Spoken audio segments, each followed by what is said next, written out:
अच्छा लगा? हा, मध्ये मध्ये असं काहीतरी पाहिजे का नाही रे? ठीक आहे. So welcome to the isomers या सबसे इंटरेस्टिंग पार्ट भी इसको बोल सकते हैं आप लोग. सो what is there in isomerism? The compounds having same molecular formula but different structural formula, they are called as isomers of each other. They are called as isomers of each other, and the phenomenon of this is called as isomerism. Phenomenon is called as isomerism. तो isomers को हम further divide करते हैं दो categories में, structural isomers and स्टीरियोआइसोमर. Structural या constitutional, constitution यानी वो कैसे बनता है, राइट, उसके बारे में बताता है. एंड स्टीरियोआइसोमेरिज्म, ये बहुत ही इंटरेस्टिंग है. स्टीरियोआइसोमेरिज्म इज व्हाट कि मॉलिक्यूल्स का पॉइंट ऑफ अटैचमेंट तक सेम होने के बाद वो स्पेस में कैसे अरेंज होता है, उस पार्ट को कहते हैं स्टीरियोआइसोमेरिज्म. And stereochemistry is a branch of chemistry which deals with the study of representation of three-dimensional molecules into two-dimension. Three-dimensional molecule यानी कौन? Three-dimensional molecule यानी कौन बच्चों? This is the three-dimensional molecule. आप अगर देख रहे हैं तो ये three-dimensional molecule है. अगर आपको दिख रहा है तो अच्छी तरह से दिखेगा. मैं इसको रोटेट करता हूं या थोड़ा सा साइड में बताता हूं. दिख रहा है, राइट? ये अगर आपको इस तरह से दिख रहा है और इसको अगर सिंगल बॉन्ड के थ्रू में रोटेट कर रहा हूं तो ऐसे रोटेशन वाले डिफरेंट आइसोमर्स जो आएंगे वो स्टीरियो आइसोमेरिज्म के अंडर आएंगे. तो स्टीरियो आइसोमेरिज्म में बच्चों ज्योमेट्रिकल एंड ऑप्टिकल ऐसे दो पार्ट्स आते हैं. बिफोर दैट स्ट्रक्चरल आइसोमेरिज्म या कॉन्स्टिट्यूशनल आइसोमेरिज्म जो होता है, chain isomers, position isomer, functional isomer, ring chain, Rin हो गया, रिन बार इज इट सोपा, this is ring chain isomerism, metamers and tautomers. ये नाम सुने हुए हैं लेकिन एन वक्त पर एग्जाम में गड़बड़ कर देते हैं. एमसीक्यू सॉल्व करते हैं तो गड़बड़ कर देते हैं. जब कभी आप इनको सॉल्व करने की कोशिश कर देते हैं हमेशा कुछ ना कुछ गलती हो जाती है. एक आध आइसोमर रह ही जाता है या हमारा एक एक्स्ट्रा आ जाता है. ये प्रॉब्लम्स आपने फेस किए होंगे कि draw the total number of isomer और calculate total number of isomer. ऐसा बोलते हैं आपका एक तो कम आता है या ज्यादा आता है. हाँ, ये बहुत बड़ी डिफिकल्टी है. यस, बिकॉज हम उसको ठीक तरीके से नहीं करते. Yes, I will make it very सोपा for you. I promise you. I have promised you कि हर वो चीज जो मैं सिखाऊंगा I will make it sofa. Nothing will be difficult for you. बस सच्ची लगन और श्रद्धा से करो, बिकॉज वही आपको जीत दिलाएगी. Structural and constitutional isomerism, chain, position, functional, ring chain, metamers, tautomers, right. And stereo isomers में आते हैं geometrical and optical isomers. Geometrical isomer में बेटा होता है सिस एंड ट्रांस आइसोमर. उसके भी कितने फॉर्म हो सकते हैं वो भी हम कैलकुलेट कर सकते हैं बड़े इंटरेस्टिंग तरीके से. एंड ऑप्टिकल आइसोमेरिज्म को फर्दर डिवाइड कर सकते हैं बच्चों. Optical isomers can be further divided into two parts, configurational isomers and conformational isomer. Configurational और conformational में difference क्या होता है बेटा? difference क्या होता है configurational and conformational में? बेटा मैं ऐसे खड़ा हूं, राइट, मैं खड़ा हूं तो सामने से ये फ्रंट व्यू दिख रहा है, this is Yashwant Chauhan. This is side view, Yashwant Chauhan. This is back view, Yashwant Chauhan. Yashwant Chauhan person same है लेकिन आप क्या कर रहे हो? किसी एक्सिस के अराउंड रोटेट करके उसके अलग अलग फॉर्म्स को स्टडी कर रहे हो. That is called as conformer. Conformer यानी रोटेशन. या मैं ऐसा खड़ा हूं, लेट गया है ना, नीचे सो गया, ये अलग कन्फॉर्मेशन हुआ मेरा. या वो ऐसे जंप मारते हैं ना, समंदर किनारे जाते हैं तो ऐसे, इज इट सोपा? हाँ, तो वो वाला जंप करके वैसा एक कॉन्फ़िगरेशन दिखाया आपको, वो क्या हो गया? कन्फॉर्मेशन दिखाया, सॉरी. हाँ, तो कन्फॉर्मेशन यानी एक ही मॉलिक्यूल के सिंगल बॉन्ड के थ्रू रोटेट करने के बाद जो अलग अलग स्ट्रक्चर्स बनते हैं उन्हें कहते हैं कन्फॉर्मर्स. कन्फॉर्मर्स दो तरह के होते हैं. रोटामर्स सिंगल बॉन्ड के थ्रू रोटेट करने के बाद, अभी जो बताया मैंने आपको, इसमें इसमें ये जो सिंगल बॉन्ड है, ये दोनों ब्लैक कलर के दिख रहे हैं ना, these two are carbon atoms, और यहां पर वो व्हाइट कलर के दो दिख रहे हैं, राइट। इसको अगर मैं रोटेट करता हूं ना बेटा, ये ऐसा, तो रोटेशन के थ्रू जो अलग अलग स्ट्रक्चर्स मिलेंगे उन्हें कहते हैं रोटामर्स। रोटामर्स बेटा। एंड इन्वर्टोमर का सिंपल एग्जांपल बताता हूं। छतरी होती है ना, छतरी बारिश में यूज करते हैं, इज इट सोपा, है ना, ज्यादा हवा आने के बाद क्या होता है, हाँ, बहुत हवा का स्विंग आ गया जोर से, तो क्या होगा, इज इट सोपा, छतरी उल्टी हो जाती है। इन्वर्टोमर, अमोनिया मॉलिक्यूल पता है, अमोनिया मॉलिक्यूल में क्या होता है बच्चों, इन्वर्जन होता है, राइट। ये अमोनिया है, ये नाइट्रोजन का लोन पेयर ऑर्बिटल है, और ये 3 हाइड्रोजन्स है, राइट बेटा। तो ये कन्वर्ट हो जाएगा इस फॉर्म से अपोजिट फॉर्म में, यानी नाइट्रोजन वैसे ही रहेगा बीच में, नाइट्रोजन वैसे ही रहेगा, ये लोन पेयर ऐसे बीच में जाकर इधर आ जाएगी, और तीनों हाइड्रोजन पलटी होके उधर चले जाएंगे, पलटी होके, इन्वर्ट होके, राइट। ये 3 हाइड्रोजन्स इधर आएंगे और ये लोन पेयर इस साइड में आ जाएगा। This is called as inversion, छतरी के जैसा उल्टा हो जाना, पलटी होके क्या लैंग्वेज है, हाँ ठीक है, rotamers and invertomers, are you getting this, is it सोपा, ओके। तो इन्वर्टोमर्स एंड रोटामर्स रोटेशन की वजह से और इन्वर्जन की वजह से जो बनते हैं, and the most beautiful category is configurational isomers. Configuration, R and S configuration में सिखाने वाला हूं आपको, बड़ा ही इंटरेस्टिंग है बेटा। इतना इंटरेस्टिंग है तो आप बोलेंगे कि वाओ क्या सिखाया है सर ने, वाओ, एग्जाम में आने के बाद सॉल्व करने से पहले बोलेंगे वाओ सर ने सिखाया था, वाओ ये तो हुआ था, समझ रहे हैं ना। तो ये सब चीजें इतने डिटेल में होंगी, आप बोलेंगे वाओ। ये एग्जाम में सवाल अगर आएगा ना आइसोमेरिज्म का, आप क्या बोलेंगे, वाओ ये आ गया, सर ने बोला था ये आने वाला है, ये आ गया, right. You will say wow, is it सोपा। सो बच्चों, सबसे पहले आइसोमेरिज्म में बहुत सारे लोगों को आइसोमेरिज्म में दिक्कत आती है। दिक्कत आने का रीजन है कि नंबर ऑफ आइसोमर्स ड्रॉ करना नहीं आता उन लोगों को। नंबर ऑफ आइसोमर्स ड्रॉ करने के लिए बच्चों सबसे ज्यादा इंपॉर्टेंट पार्ट होता है मॉलिक्यूलर फॉर्मूला से, मॉलिक्यूलर फॉर्मूला जो भी आपको दिया जाएगा उससे नंबर ऑफ सैचुरेशंस निकालना, number of unsaturations, double bond equivalence,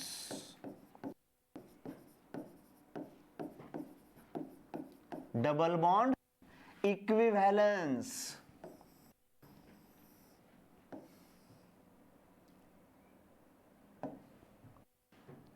या साइट्स ऑफ अनसैचुरेशन।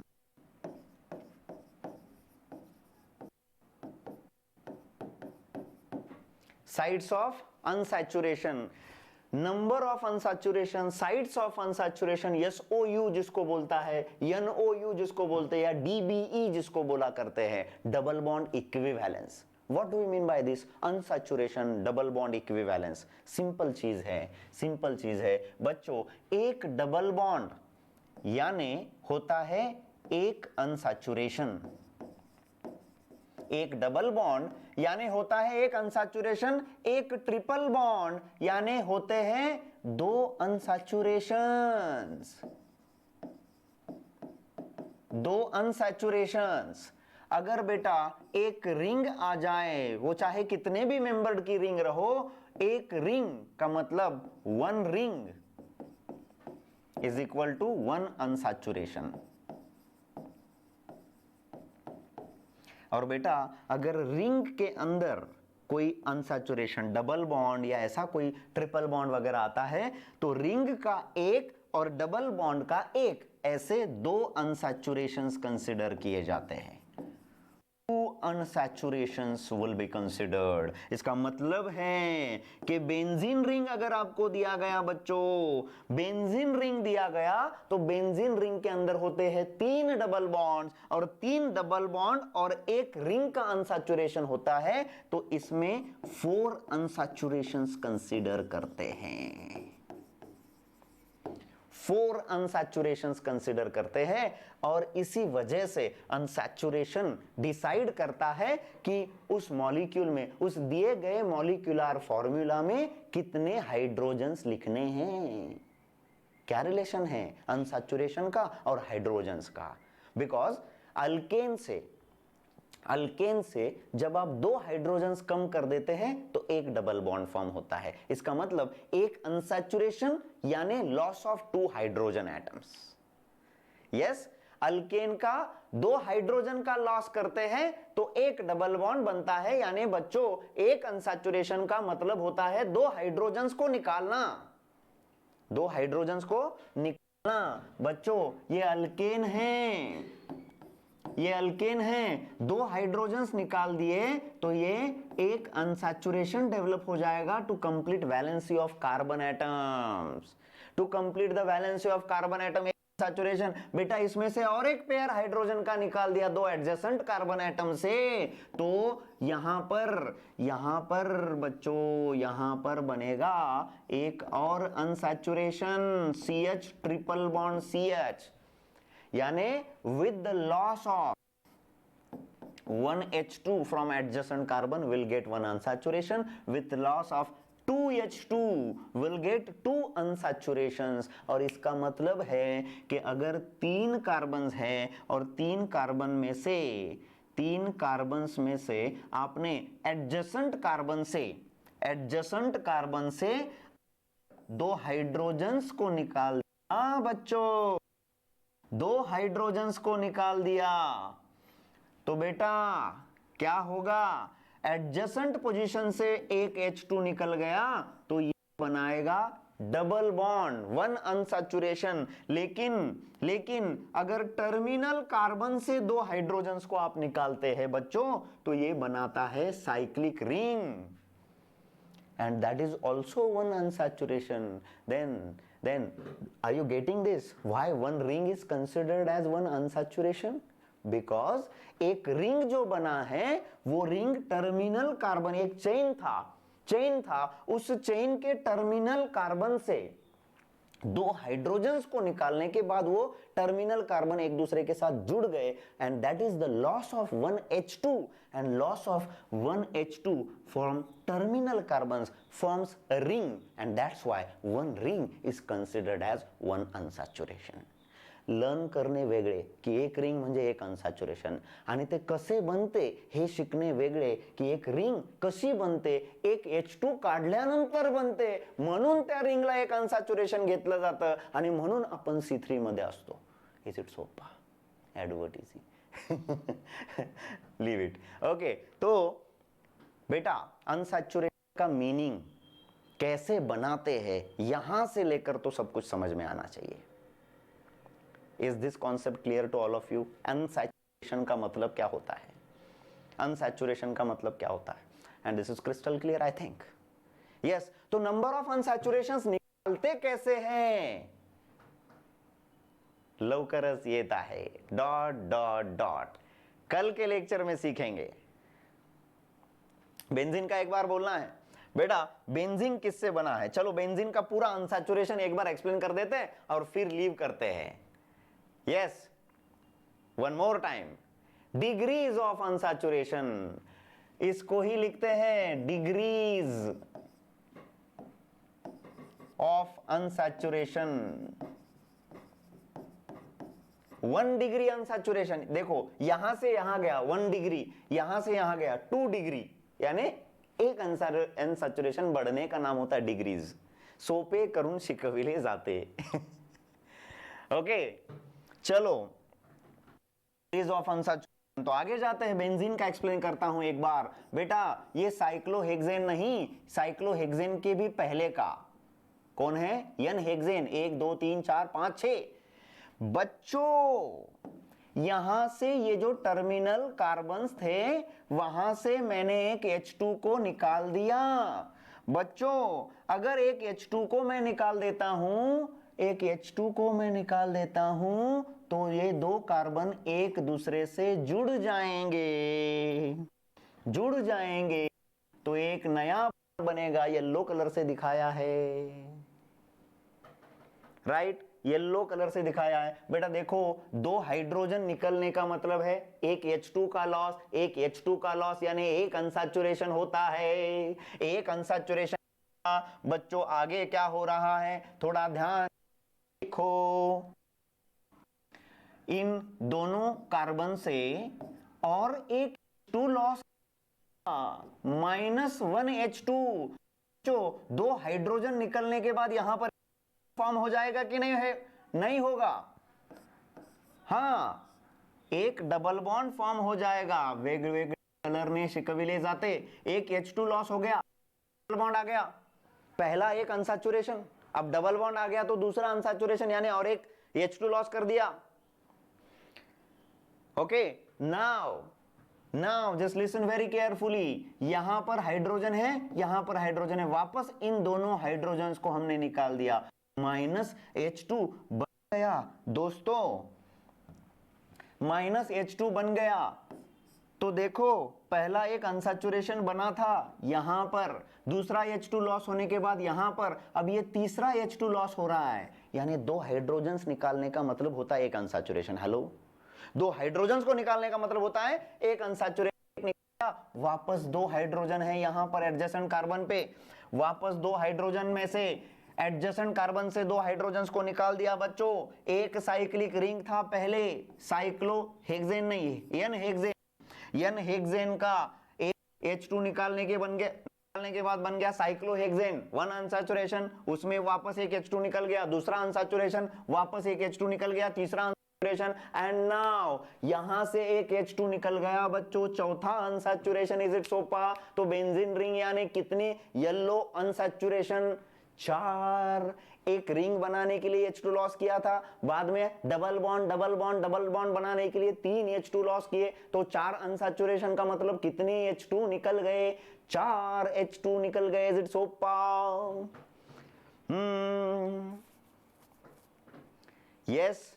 तो कितने भी मेंबर का रिंग ले सकते हैं बच्चों आप, राइट? देखो ये साइक्लोप्रोपेन बोल रहे थे ना आप, साइक्लोप्रोपेन। देखो यहां से एक हाइड्रोजन और यहां से एक हाइड्रोजन, एक H2 लॉस कर दिया, यानी बीच में ऐसा था तो उन दोनों के बीच में एक बॉन्ड आएगा। This is one unsaturation. So one cyclopropane is one unsaturation. Are you getting this? फिर साइक्लोप्रोपेन के एडजेसेंट कार्बन से दो हाइड्रोजन लॉस कर दिए, ये वाले। यस, तो उस साइक्लोप्रोपेन में और एक डबल बॉन्ड जुड़ गया, 2 unsaturations. Are you getting this? Are you getting this? Is it SOPA? So this is nothing but unsaturation. This is nothing but unsaturation. बच्चों तो इस मॉलिक्यूल में कितने अनसैचुरेशन? बोलो। ये नीचे कंपाउंड दे दिया, ये इसमें कितने अनसैचुरेशन बच्चों? हाँ, गलत फहमी में मत रहो, आसानी से आता है। गलत मत करो रे, गलत मत करो। वाह, तुमचे आन्सर बघून तर मी पळून जावं वाटतं इकडून। हाँ, कोई 3 बोल रहा है, कोई 4 बोल रहा है, कोई 5, किसके तो 6 भी आ गए। ऐसे क्या कर रहे हो? हाँ बेटा, एक रिंग यानी एक unsaturation, 2 double bond carbon carbon पे, कार्बन कार्बन डबल बॉन्ड है ना, carbon carbon double bond, carbon carbon double bond कितने हैं? 2। एक रिंग और एक कार्बन ऑक्सीजन डबल बॉन्ड है, 1। तो एक रिंग का एक अनसैचुरेशन, 2 डबल बॉन्ड के, कार्बन कार्बन डबल बॉन्ड के 2, और कार्बन ऑक्सीजन डबल बॉन्ड का भी एक अनसैचुरेशन है भाई, राइट? तो टोटल अनसैचुरेशंस कितने हो गए बेटा? 4। 4 degrees of unsaturation, sites of unsaturation. समजे क्या? हे एवढं शिकून असं आन्सर करायला लागले म्हणजे पालथ्या गाड्यावर पाणी असतं. मध्ये काहीच जात नाही. इज इट सोपा? हा, असं काय करायचं नाही रे बाळांनो. ठीक आहे? हो ना, घरी बसल्या बसल्या कोणी काहीच द्यायला लागलं फेकून तिकडून. हा, 3 आपले 4 आपले 5 आपले 6 घेऊन टाका चला. हो, घरी बसल्या बसल्या द्यायचं काय पण सोडून. हाँ, इज इट सोपा? तो चलो रुकते हैं आज के लिए यहीं पर, और आज का डीपीपी सॉल्व करो. ऐप पर आ जाएगा दोपहर में. टाइम ज्यादा रहता है डीपीपी के लिए, तो आप यूज कर सकते हैं. फुल टाइम यूटिलाइज करो, फुल टाइम यूटिलाइज करो. पिछले रिंग का